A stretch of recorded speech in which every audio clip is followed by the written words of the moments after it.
The world's best door-to-door training. Can't knock this.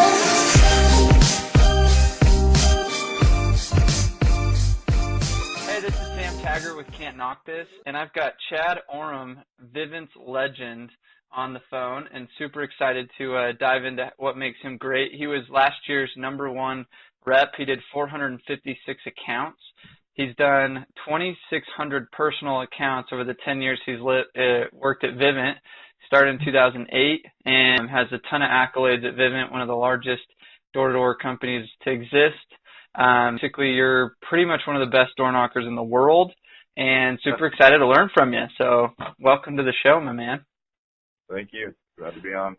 Okay, so tell me about how you got into door-to-door. I always like to know who recruited you, how'd that work? Yeah, I mean, was just going to school there at BYU, and one of my best friends served a mission with Dave Madsen. Everybody in the solar game has to know Dave Madsen, right? Oh, still in it. That's cool. Yeah. So him and I were roommates, and just, you know, one of his best friends went out the summer before, made good money, kind of heard about it. So from there, just started looking into different companies, what would be the best office, and really what kind of ended up happening was Dave came home one day and was like, "Hey man, what do you think about going to Boston?" And I said, "All right, man, wherever you want to go, I'll go with you." So we went up to Boston with Apex back in 2008, and the rest is history. That's crazy. I kind of got into it, yeah. Dave Madsen, I mean, some of these guys, it's crazy, like the originals that have just been in it for so long and just stayed with the same company, and they've been awesome ever since. I mean, it's fun to see the growth over the last 10 years. It was good. It was good to start off with Dave, because trying to compete with him every day definitely pushed. We just pushed each other, you know, that first summer. So definitely, yeah. Was it a quick start, or did you have kind of a slow learning curve? Like, what was your first week, day? How was it? Yeah, I mean, I had a slower start for sure. I went and did like 5 days of preseason in Utah. Didn't sell anything. Didn't even get close. Went out to Boston. Got there, I think, like on a Monday or Tuesday. Went my first 4 days out in Boston. Didn't sell anything, and then that Friday, I finally got a sale, and then leave that Saturday. It didn't go in that day because the techs were backed up. That Saturday they called and told me they had thought about it. They didn't want to go forward with it. So my first sale canceled, and then I was actually, you know, quick story, ready to throw in the towel. Told my manager Alan Swick, said, "Hey man, I don't know if I can do this." Blah blah blah. He came to a pizza parlor there in Boston, Massachusetts, and talked my ear off for about 3 hours. Convinced me to stick it out, and sure glad I did. So you should probably call Swick and be like, I hope Swick listens to this podcast and he goes, "Chad, give me like $1 million for that conversation." I'm sure he's made a little bit of that money back. Right? I know. I'm sure he's made a grip, but I'm just, you know what I mean? It's like, think about it. That conversation, how much money did that, or how did that impact your life? I mean, that's crazy. Oh, it's huge.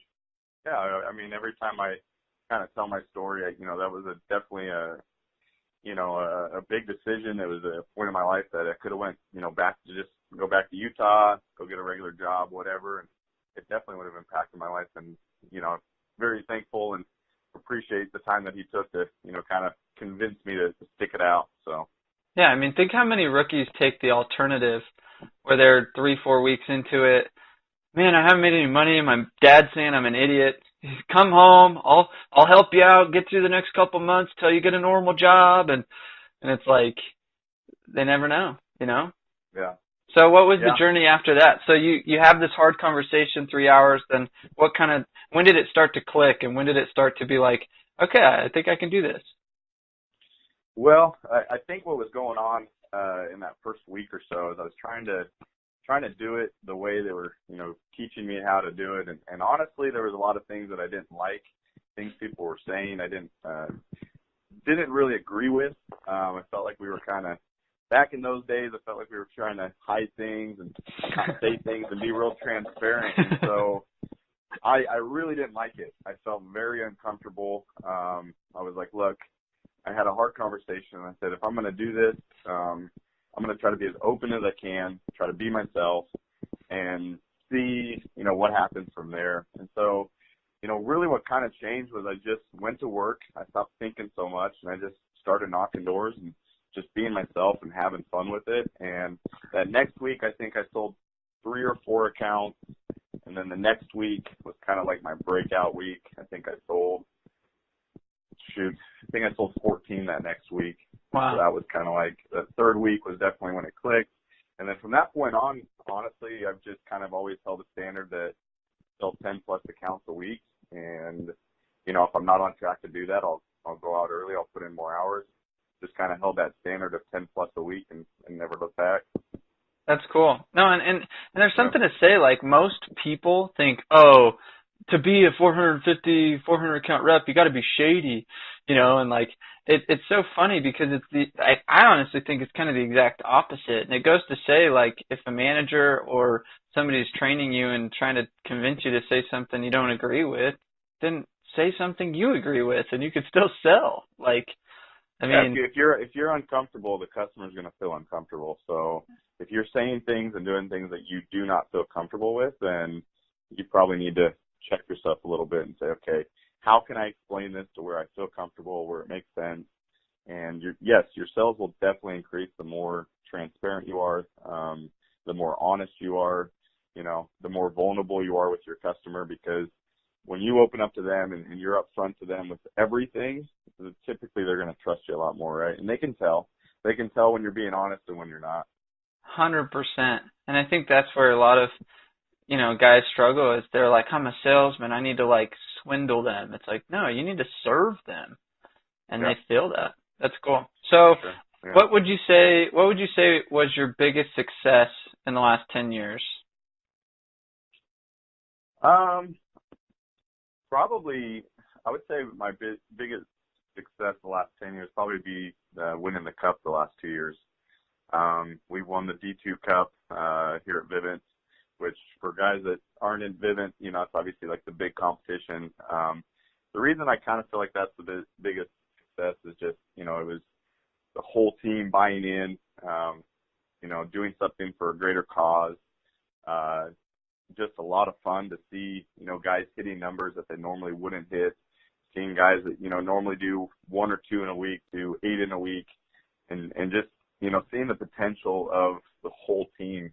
Last year, for example, we normally averaged about, 140, 130 accounts a week. In that Cup championship week, we went out and did, 260 accounts and threw in like 70 on a Saturday. And it was just crazy to me to see just when everybody buys in and does it, for not just the money, but, for their teammates and their brothers and sisters or whatever, the potential somebody can hit. So it was pretty cool to see. But isn't that wild how a competition and a culture can bring that much difference to an office or a person? Yeah, when you're going out there and just knocking doors, it can get real tedious. But when you get into those competitions and you buy in and you're having fun and everybody's cheering each other on, and you want the guy next to you to sell, compared to, I think a lot of times in the summer, one rookie sells and one doesn't, and the one that does is upset that the other one did. But when everybody kind of buys in and is aligned as a team, the amount of power that can be behind that's just crazy. So how did you get that buy-in? Because some people can't get their team to buy into the competition to save their life. You know what I mean? They're like, come on, guys, let's win. And everybody's like, screw that. Like, it's a freaking hat. You know what I mean? I went my first 5 or 6 years trying to get guys to buy in. I think you have to lead from the front. You have to, like, sincerely buy in. And, once you commit and get your leaders, your top, I'd say race horses to commit, once your top race horses are on board and everybody's, committed to the competitions, and you get all the other guys that, think they're too cool or whatever. They're like, all right, well, I guess everybody else is kind of like buying into this thing. I guess I better do it too, Yeah, it's honestly just getting those influencers to also back you up. Because I think a lot of struggle that people have is really they feel super lonely. But it's like if you can get a couple strong like influencers in your office to like be on your side instead of like the opposite of you, like, oh man, that manager, but they're also top reps, it's night and day difference too. Yeah, for sure. So what would you say is some of your biggest failures along the way? Like, did you have any moments where you're like, screw this, I'm quitting, like, I need to get another job, or what's been some hard spots? I actually left I left the industry for about 3 or 4 months. Probably my lowest point, and anybody that's knocked in New York, Long Island area, probably knows what I was feeling after a summer of knocking in Long Island. Just beaten down, man. People out there were ruthless. Didn't seem like you could get anybody to be friendly to you. So I mean, me as a sales rep, I really feed off of that. I like to get to know my communities that I'm working in, make friends, that type of thing. And Long Island was rough. It was one sale, and you didn't get very many referrals, whatever. But after Long Island, I went out to Long Island with like 26 first years and finished the summer with 1 first year. So that kind of puts in perspective how bad we got our butts kicked out there.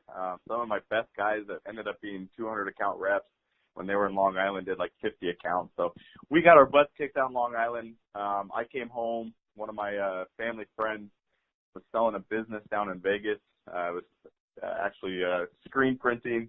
Told me, oh man, you can make about $250 a year. Come buy this business. Went and bought this business down there. Moved my whole family down to Vegas. Once we started digging into financials after purchasing the business, because I put a lot of trust in this guy, realized it was not what I thought it was going to be. And shoot, man, after about 3 or 4 months of grinding, printing shirts, making $800 a week, $700 a week, I was sitting there scratching my head and saying, what am I doing? And ended up calling Jason Brown back, Alan Swick back, and said, hey, I'm back on board. I'm going to sell this business and get back over to selling alarms. So that was kind of probably one of my bigger failures, I guess, but I learned a ton from it when I came back. I came back a much more appreciated sales rep for sure. Yeah, I mean, sometimes it takes that. I'm sure a lot of people can relate to those moments where it's like every year is not going to be like killer year. You know what I mean? You've obviously shown growth over growth over growth every year, but at the same time, it's like everybody's going to have one summer that kicked their freaking butt. It's like, I think we don't realize that with pain, equals growth. And a lot of times, when we're going through those painful moments when we're getting our trashes kicked, we don't realize how much we're growing. And that little stint in Vegas for 4 months was very painful. I mean, I was putting in 70, 80 hours a week and making barely anything. But when I came back to Vivint, that's actually when I kind of went from being just a 200 account rep to jumping up to the 300s, 350, 400s, because I realized at that moment when I was in Vegas that, man, this opportunity to go make $1,000 a day or $1,500 a day or plus is phenomenal, and you might as well take advantage of the opportunity that you have. So when I came back, it was like my eyes had been opened, right? I wasn't looking for the next best thing. I was just like, I'm just going to put my head down and go do this for like 5-10 years, as much money as I can. What's crazy is at Door-to-Door Con, I'm actually going to make a shirt that says I knock doors, or I'm a solicitor, or something like that we can identify ourselves with, because a lot of times it sounds so much cooler, like, oh, I own this screen printing business versus I knock doors, right? Yeah, and so many people chase like, it's so much more prestigious to have, like, I work at this financial institution, I knock doors. You know what I mean? It's like, but at the end of the day, you appreciate it so much more when you leave it and then you go, holy crap, I have to work 80 hours a week and I'm making $800 a week? Like, this sucks. Like, this is not, like, I had it good. Yeah, I think too many guys are scared, or not scared, but I think the word would be maybe ashamed of, like, I knock doors, right? They don't want to tell people. And I remember I kind of felt that way in my first 3 or 4 years. Like, I tell my family what I'm doing, and they're like, you do what? And to the normal person out there, knocking doors is weird, but when you actually, like, embrace it and you're like, dude, I freaking knock doors for a living, and I make a lot of money doing this. And you become proud of what you do. I think for sure that's going to help you in the long run to make a lot more money and to be successful with what you're doing. Yeah. So will you be on stage with me at a door-to-door con and wear that shirt with pride? For sure, bro. You know what I mean? I knock doors, brother. My life. I knock doors, man, and I make good money. That's all. That's all that matters. Exactly. I love it. So who have been some of your mentors, or like what kind of things have you read or classes or education have you found that's made you kind of who you are today? I mean, I'd probably say my biggest mentor, not to get too personal, probably just be my father. He passed away when I was actually on my mission, and just learned a lot as a kid growing up of just straight up grit, hard work. If you're going to do something, do it right. Give 100% all the time. Try not to get emotional. I'm getting a little emotional, but probably my biggest mentor would be my father for sure. He wasn't a salesman or anything, but just the principles of working hard. Within the industry, I'd probably say my biggest mentor would probably be Alan Swick. He's been my homie through this whole thing. Always taking care of me, made sure, my family's good. I'm happy as a sales rep, put me in good positions as a manager, and, kind of helped me step by step to kind of get to where I am. So, he's helped me along the way. And then, outside of that, when it comes like sales books and that type of thing, probably the guy that I read the most of and I still continue to push on my first years is Brian Tracy. Brian Tracy, is just the guru of sales in my opinion, and reading the psychology of selling kind of like opened up my brain to just what's really going on in the sales process and the art of closing. I remember reading that, like, I think it was my second summer I picked up that book, and it just I was like, wow, man, this thing's got so many different tools in it, and I just would pick one thing in the book and I'd use it that day, and I'm like, dude, that freaking worked. And then I go back and get something else, and just kind of built on my sales ability from a lot of the stuff in Brian Tracy's books. That's awesome. No, I mean, that was probably one of my first sales books that, hey, here's the Bible of selling. Just read the freaking psychology of selling. So good. Yeah. Yeah, it can be dry. There's parts in there that you're like, there's some boring parts in there, but if you really dig into it and read it over and over, you're really going to get to understand how the psychology of selling works. What's going on when you're in that sales process.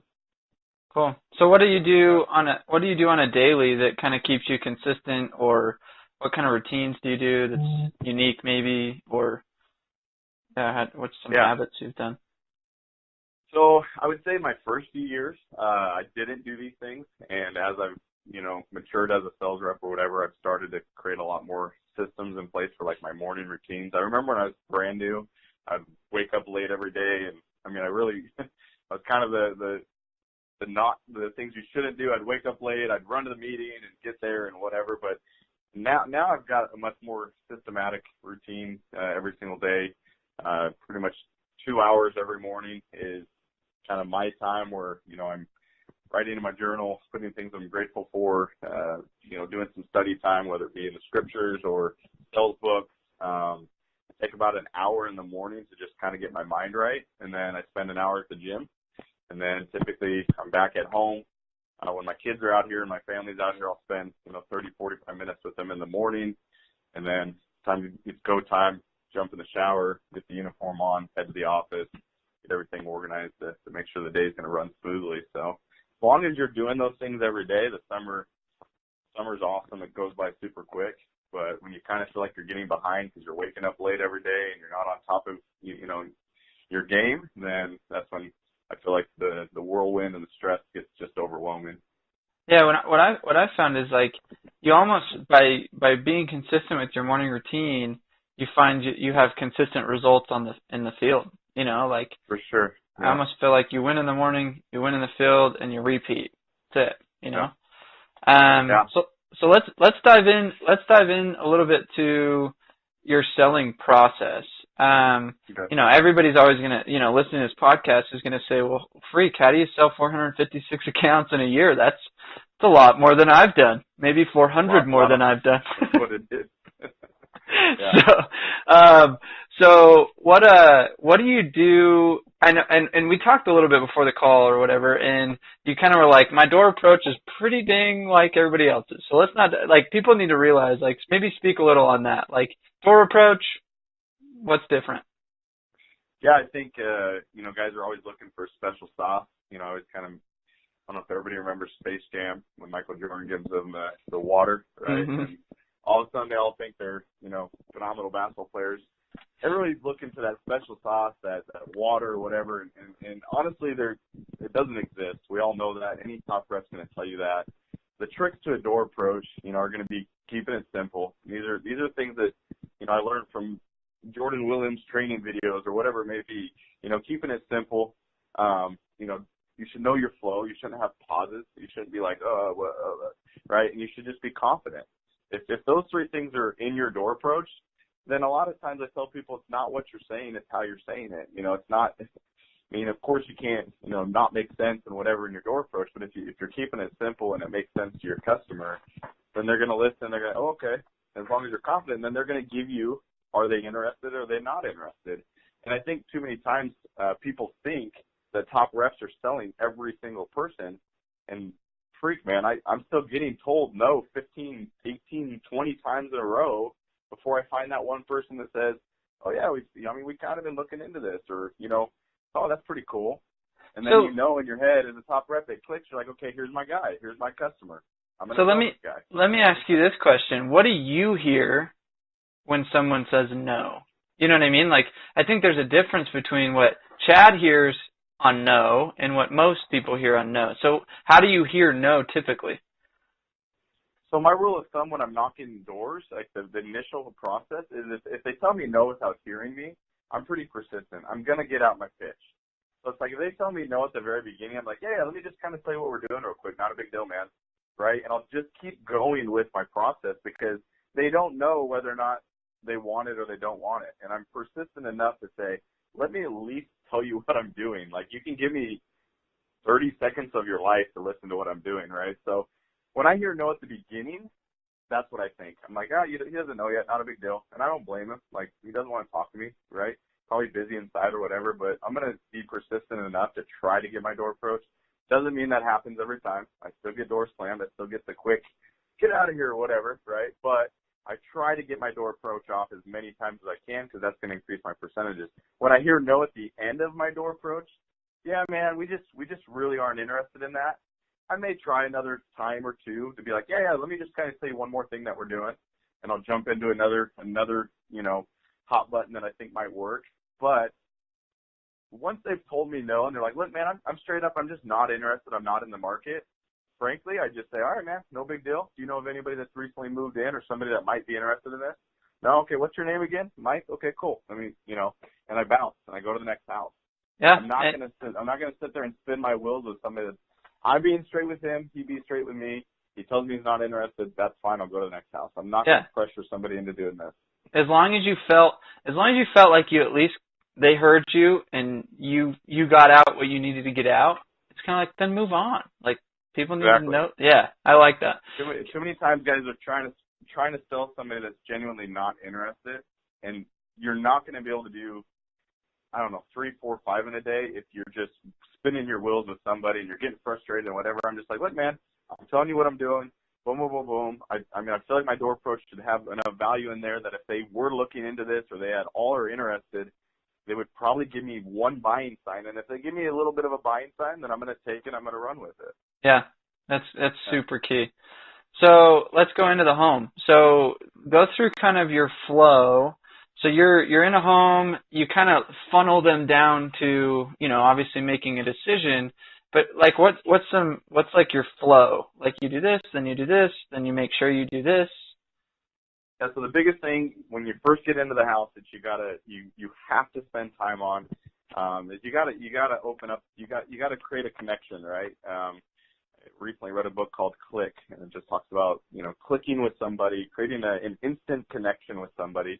when I first go into a house, I don't have my salesman hat on anymore.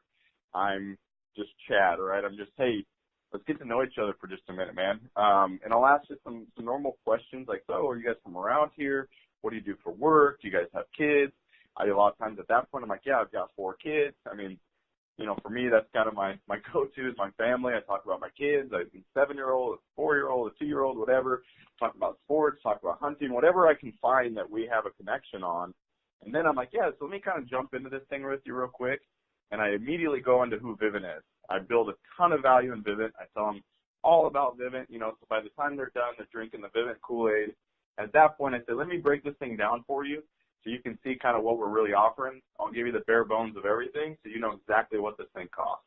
And then at that point, I break down, and I do what I call my 1, 2, 3s, which is 1, all the equipment, 2, installation, 3, activation. And I'm pretty much showing them up front, you're not going to pay for any of this, okay? And I say up front because obviously Vivint's changed their way of doing it. Last year we just said you're not paying for this, period, but now the equipment is financed. So I say up front, you're not going to cover the equipment. We roll it in. 2, installation, 3, activation. And I say the 3 things I need you to do for me. So I kind of create this relationship like, look, this is what's in it for you. This is what's in it for us, right? And that's super important that people understand that. I was listening to your video about that. You know, people have to know what's in it for them, and they want to know what's in it for you, and that's super important. So I say, look, I need referrals. My job is a lot easier when you give me referrals, and so I need a couple referrals from you. 2, I need you to advertise, okay? We're going to put that sign out there. A lot of people are going to see it. And I usually make a joke. I say you don't have to stand and dance with that sign out in front of your house or anything. And then 3, you got to pay the service, and that's when I break down the service for them. At that point, as soon as they see the price, they see what I'm offering, I'm reading the buying signs. If I see there's hesitation, I ask them, what's up? I can see you're concerned about something, whatever. If they don't, I say, cool, let's go and get this thing wrapped up for you. And I spend, 5-10 minutes just finishing out the sale. Cool. No, I like that. Let's say process. Let's say I give you objections. Like, what's your structure to an objection? Like you go through this whole process, and at the end they go, honestly, do you just have like some information you can leave with me and we'll think about it, or a card? Like, how would you respond to that? So everybody knows an objection. Usually there's an underlying bigger objection. There's something else, especially with something like, oh, I just need to think about it. Usually that means, hey man, you didn't sell me hard enough. I don't see the value in what you're offering quite yet. That's, when they say they need to think about it. That's usually pretty rare that I get like, oh, can you just leave me a card? Because through that process, I'm building value to where I don't usually get that at the very end. Usually that will be kind of an initial thing, and but if they do give me, hey, I want to think about this, give me a card. My tip to you guys is to just put yourselves in their shoes and kind of just sit back and breathe. I think too many times we get flustered and we immediately are like, well, what do you need to think about? Which is a horrible way to respond, right? Mm-hmm. You say, all right, man, I totally get it. Maybe I didn't do a good job explaining exactly what we're offering, or maybe you just don't see the value of what I'm offering quite yet. If you don't mind me asking you, though, on a scale of 1 to 10, where are you at, man? Where do you see yourself at? Oh, I'm like a 7. Okay, what would it take to get you to a 10? What would we need to do to make this a 10 for you? How can I make this a win for you? What else? What did you like about it? And you know what I mean? Go back through that process and try to figure out where you can add more value to him as a customer. If you add more value to him, that might take him from a 7 to a 10. And you be persistent. You keep chipping away at it, and you keep trying to figure out where else you can add value to that guy or girl, whoever you're selling. And at that point, once you do finally get him to a 10, and he's like, all right, man, yeah, that sounds better. Yeah, I like that. People like to negotiate, right? So yep. Sometimes they say that, but all they really want is a free month, right? Yep. So shoot, man, give them a free month. Exactly. Give them a free month, and all of a sudden you got a customer, and you're like, oh man, that's all he wanted? Huh? Okay, well, yeah, I'll give you a free month, sure. Yeah, it's funny because how often do you feel like maybe an unexperienced sales rep gives up at that point way too easy? They're like, man, another guy just saying I want a card, like dang it. But you know what I mean? It's kind of like, wait a minute, that's just like an invitation to start getting in the boxing match and figuring out what it's going to take to get him to buy. Like, exactly. Yeah. If he's genuinely interested, right? But you yeah. should know that as a sales rep, you should be reading that the whole time. I feel like sometimes I get a call from a first year, and they're like, hey, can you come help me close this? And I get over there, and the person's not in the game. They're not even interested. And I'm like, dude, he wasn't really that close. He was just being nice to you. You realize that, right? So there's a big difference between a customer that's giving you buying time, the customer that's asking questions that are good questions. They're like, so you guys have put the panel here and da-da-da-da. And then at the end, they're like, well, I kind of want to think about it. No. I know you want to think about it, but I got a job to do. I'm not doing callbacks. Let's make this thing work. What do we need to do? Let's sit down, let's negotiate. You know, that's what's going through my head. Yeah. No, and it's interesting to say, like, there's also something to say where most people probably aren't interested at the beginning. It's your job as the sales rep to create the interest, right? Exactly. And sometimes people fail to, they're like, well, he's just not in it. When you go to that rookie and you're like, dude, the guy's not really in it yet. Well, it's like, I could backtrack and maybe get him into it, but the reality is, like, don't try to go ask for the sale until you know he's into it, right? Exactly. Yeah. And then once you know he's kind of shown some buying signs, it's like, okay, let's go. Like, it's game time. Now We're doing go through your process. But too many times, like you said, if you try to close somebody and they're like, yeah, if I were to do this, and they're giving you all those negative signs, right? Oh, if I was to do this, yeah, I would do this. But you're like, okay, in my head, he's not ready yet. In my head, it's like, work harder. Figure out a way to get this guy more interested. You're not there yet. Once you're there, you know it, you can see it, you can feel it. You know, simple things. Hey, can I get you a glass of water? That typically is a great buying sign that they're opening up to you, right? So when I start seeing those things, I'm like, okay, I got this. Now I'm going through my full sales process. Cool. No, I like that. Okay, let's kind of shift gears into management. So obviously you've ran 40, 50-man teams, won the Cup multiple years. We talked a little bit earlier on the podcast, but I want to kind of dive into some of the systems that you've created to keep, a functioning 40-man team. Obviously, you've had some ups and downs and had some hard learning experiences like you did in Long Island, but obviously you've had some really successful years. So, like, what do you found that's worked for you from a system standpoint to maintain good per rep averages and, good retention, et cetera? So, I mean, in regards to the numbers, probably the number one thing that I would say is important is accountability. Guys have to know that they need to be accountable to whatever goals, whatever numbers that they're putting on that board. And if a manager's not digging into the numbers on a consistent base, like, 2-3 times a week, and looking at the numbers, then guys fall off. Guys, go under the radar and don't hit their numbers, what they need to do to perform.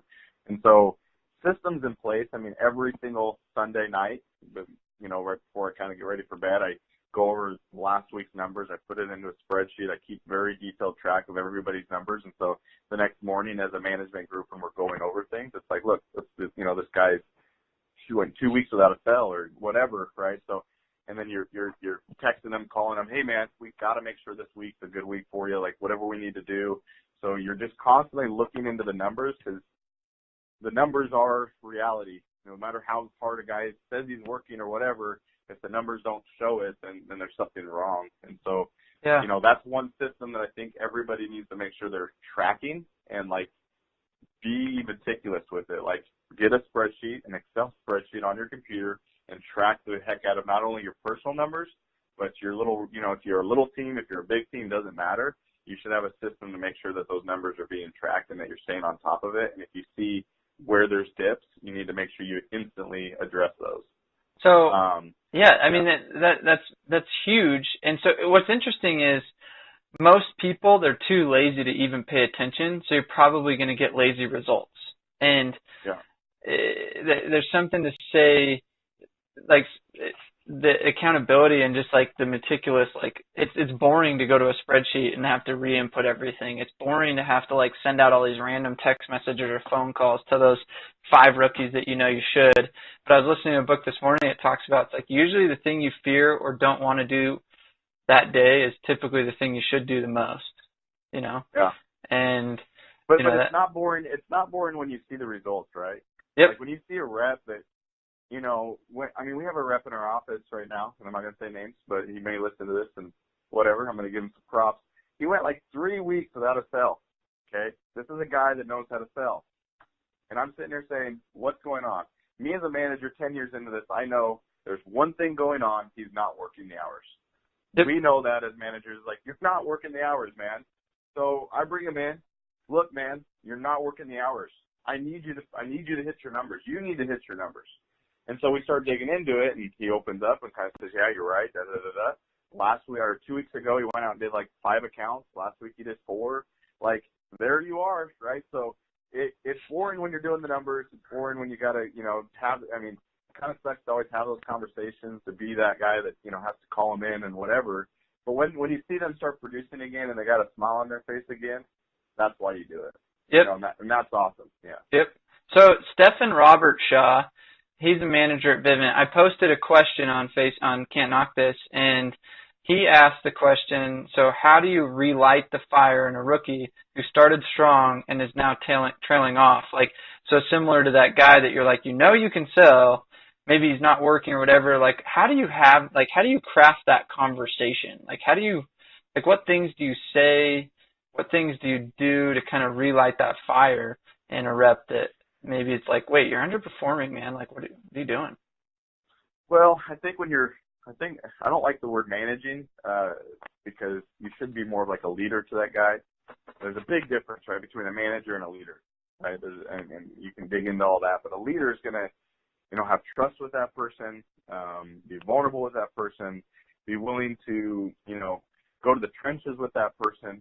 They're not just saying, look, I'm sitting here in my high chair looking at your numbers and your numbers suck. Figure it out. You're saying, look, man, I'm here with you.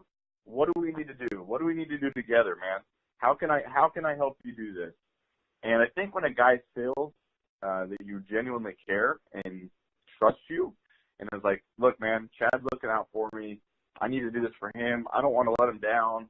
When they can kind of feel that like deeper level, then they're willing, I think, to, you know, relight the fire or do whatever. A lot of times when rookies are falling off, they start off great because the excitement was there, right? And then they hit this, holy crap, man, this is a marathon. This is hard for like 80 days straight or 70 days or 100 days or whatever. And they're sitting there and, you know, they're scratching their heads because now it became real. Now it became hard. And, you know, at the beginning it was just the honeymoon phase. It was exciting. It was awesome. Woo, you know, summer's here. This is freaking awesome. And then all of a sudden they hit 2 months into it and they're like, oh, man, I got to wake up and do this again. So they just got to learn how to keep it exciting, keep having fun with it. So what things do you do in your office to keep things exciting, you know, to keep things different, to keep those guys on edge? Like, do you have any fun systems that you do in a correlation or activity? Yeah, I mean, some years are better than others, for sure. I'd say this year we haven't had as many of these systems in place. We've tried, and we're just a little bit of a smaller team this year. We've branched off some teams, so we don't have as many guys, but, you know, it's a little bit easier to put the activities together and whatnot. But little things we do Wednesday breakfast by the pool every Wednesday.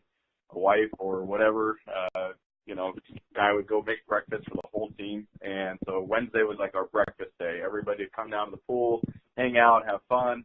A lot of times Thursday nights were usually like our dinner goal nights. So when we hit our dinner goal the week before, Thursday night everyone kind of had something to, you know, look forward to. You know, we started on Sunday nights. We would do like games. Sounds kind of silly or whatever, but board games. We would just, you know, play games, and, you know, they have to have things that they're looking forward to on a weekly basis. It's not just knocking doors. We've inherited Fridays. That's why right now it's a little bit later. Fridays we do our meeting at 1. We actually let guys have a little bit of more time on Fridays to get things done, and if they have a wife, to take their wife out on a little date. Tim Yesta was the one that kind of had that idea to take your wife out Friday mornings. Go do something with your wife or your girlfriend or whatever. So I think just breaking it up so that you feel like a human still is important, and things to look forward to, right? No, that's cool. I think a lot of times it's I'm sure you don't have to plan each one of those things. I'm sure you delegate, you know, hey, this guy's in charge of activities or this guy's in charge of dinners, and, you know, but it's important to say, like, man, like because think of the culture and family and the unity, because at the end of the day, like most guys in the summer, it's like that's all they got, you know. It's not like they have their mom or their brothers and sisters or their best friends. They're not out there with them. And so it's like, if you can make people feel like part of a unified group and actually enjoying themselves, like they'll start enjoying the job, you know? Yeah, you'll definitely get better results if they're happy and having fun. And again, something to look forward to is a big deal. Like, if you don't have something to look forward to, you get, you know, you can get depressed and dark real quick. But if you're like, oh yeah, we got, you know, Wednesday night we do this, or, you know, Thursday night we do this, and whatever, you know, I think the summers go by a lot quicker. For sure. Okay, so let's kind of wrap this up. We're getting to the tail end. I always do like a fun lightning round at the end of these. I don't know if you've listened to many of them, but I just started this new thing called the Game of Things, and it's basically I'm gonna read off a random thing. It'll be like things that are blank, and you have to think of the first thing that comes to your mind. Some of them are quite random, but just first thing that pops in your mind, go, and we'll just go quick on these lightning rounds. But I definitely appreciate it. It's kind of fun. It's going to catch you off guard. I'm kind of nervous, man. I know. Nervous. You got me nervous over here. All right. hey, but no, this will kind of also at Door to Orcon, we're going to play this game called Snake Oil. Have you ever heard of that? I haven't. So go buy it for your office. You'll love it. So this is another fun activity I've like always did in my correlations. Is it's just a sales game, card game kind of thing. But I'm going to do the entire 1,000 people at Door to Orcon or whatever.